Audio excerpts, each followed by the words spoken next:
All right, so people for Bernie, with some interesting news here. It's happening. Shut down Amazon, that's Christian Smalls, will testify to the Senate Budget Committee on Thursday. So Bernie Sanders did a release here.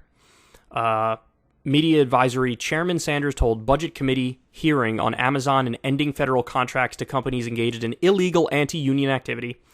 That's a no-brainer. Bernie has recently put some pressure on Biden to stay true to his word on this, because at some point he said we should cut off contracts with union busters. And then you see hearing details.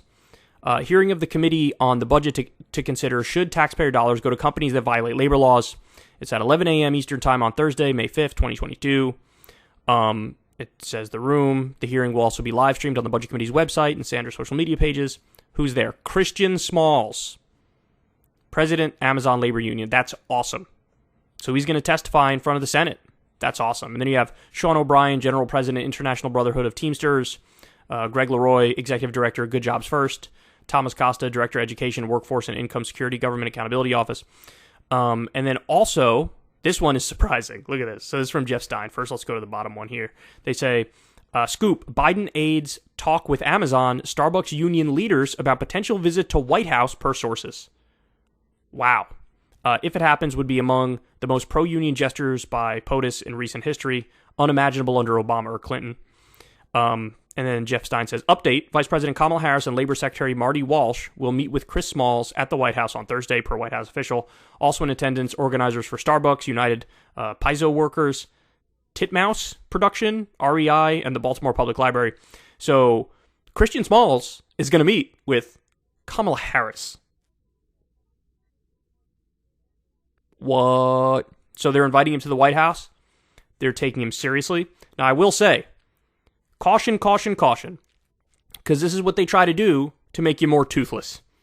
They try to meet with you. They try to give you a little taste of the club, let you into the club, let you feel like an important person, and defang you, in a sense. Now, I have zero doubt that Christian Smalls will not be defanged.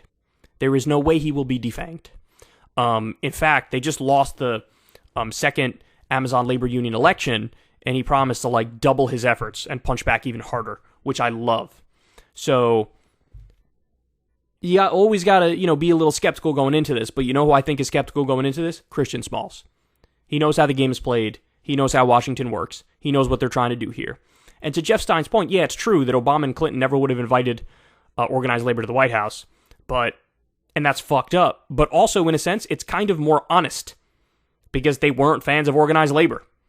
Now, in the case of Christian Smalls, or in the case of Joe Biden, he virtue signals being pro-union, which is something, but in terms of actual action that he takes, the only thing you can give him credit for is the NLRB.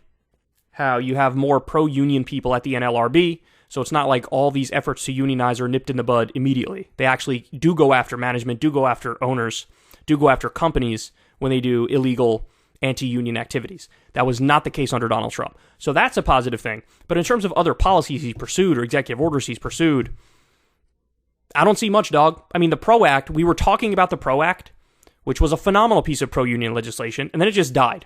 And then we heard, maybe he'll take certain parts of the PRO Act and try to do standalone bills. That didn't happen either. Maybe he'll do some executive orders, some provisions of the PRO Act, whatever he can do through executive order. He didn't do that either. So it's a virtue signal. Very limited credit for it. I guess it's better than nothing, but you have to be skeptical. You have to go in there with an eyebrow raised. But I have no doubt that Christian Smalls is doing that. And I have no doubt that he's going to want real concessions. He's going to want a real show of support.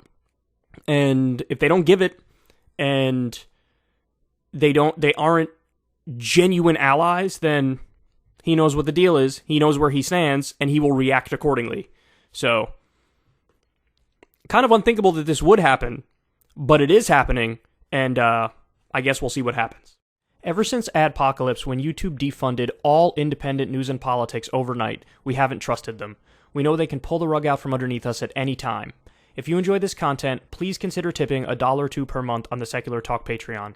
Link in the video description box below. Thanks for your support.